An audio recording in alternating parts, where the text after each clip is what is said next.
Hey guys, Major here, and today I'm going to be showing you how to delete your Facebook page permanently.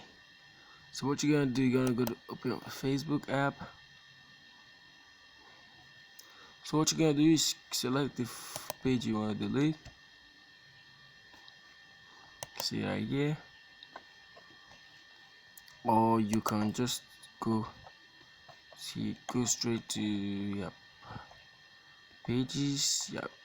Go find here, see all. Then you can select it from here. Here.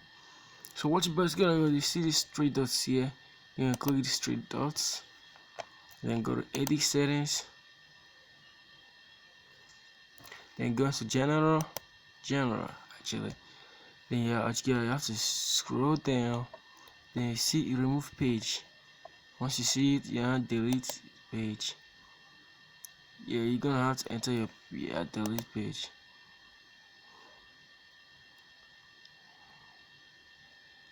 That means after 14 days this page will be deleted. Thank you guys for watching this video, and if this helped you, what you're gonna do is like this video and subscribe to my channel and share it to your friends too, so they can get aware. Thank you guys for watching. Take care. Bye.